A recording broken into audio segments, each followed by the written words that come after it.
how should you prepare your dog for what to expect when you're expecting? Now, number one, you will have a really big shift in the amount of energy and attention that you can really devote to your dog.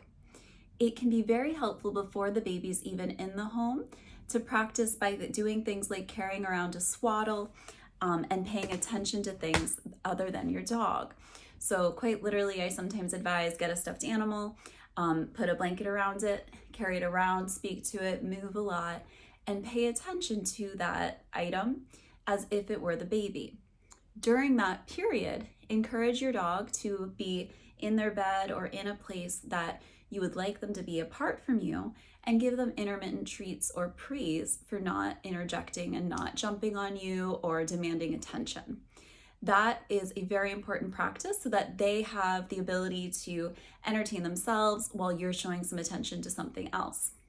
It can also be very helpful to consider how much energy and time are you currently devoting to your dog. Do you currently go on runs with them? Are you currently going on multiple walks a day with them? And if so, prepare for that shift when you have less time for them by incorporating maybe dog daycare, or maybe you do hire a dog walker or have a friend come over, someone who can spend that added time with them and they can still get that energy out and have some exercise. Now, smells is another very important factor, especially for dogs. They care so much about their sense of smell, and a baby can be really stinky. It can help to bring home, if someone can, bring home something that smells like the baby from the hospital before the baby comes into the home.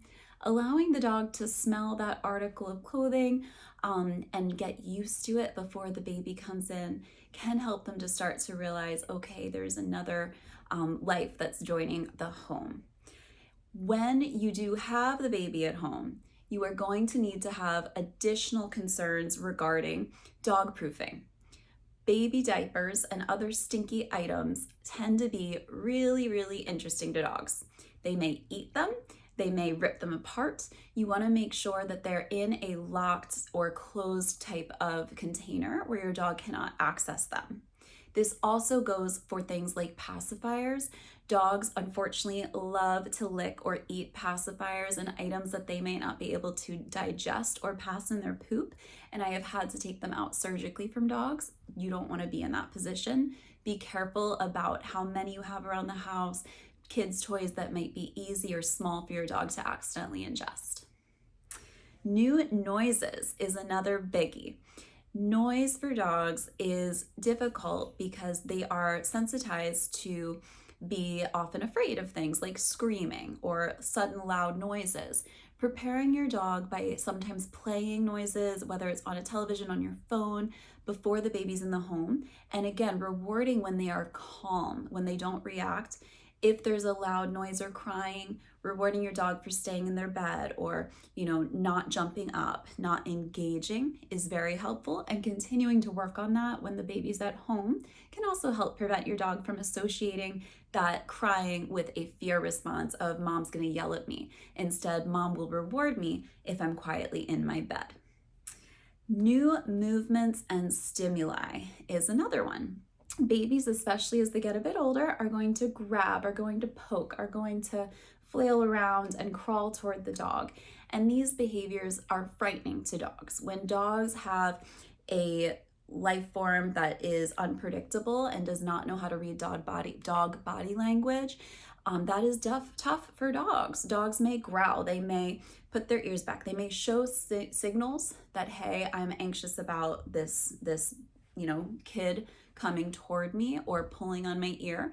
And as the adult, as the parent, you need to recognize those behaviors, or even better yet, avoid those interactions. Provide your dog with a safe space. A safe space can either be their crate, where you do not allow the baby to enter or go near that crate. When the dog's in the crate is their safe place, baby's not going to mess with them. Or if possible, a separate room where they can completely go when the baby's crying or amped up. It's also helpful as your baby's getting older to teach them to respect your dog. There are unfortunately a lot of videos out there on the internet showing babies or children, riding dogs, pulling on dogs' tails, basically not to the poor child's, intent, but basically being abusive toward that dog. And the dog is showing signals of, I'm anxious, I don't like this, I want to get away. And what's going to happen? That dog might bite that child. You do not want to put your kid in that situation. You don't want to put your dog in that situation. Prepare ahead by getting your dog used to, gently pulling at the ears and rewarding, getting your dog used to having a place they can retreat, and making sure your child knows that, the dog needs a break right now. We're not going to chase him. Now, it is also important because no dog is perfect, and no dog is perfectly trained, and no baby is going to always listen, especially at certain life stages. Don't leave your baby unsupervised with your dog. It will be the safest way to prevent a mishap, the safest way to ensure that neither your dog is too anxious or your baby does something that could result in injury.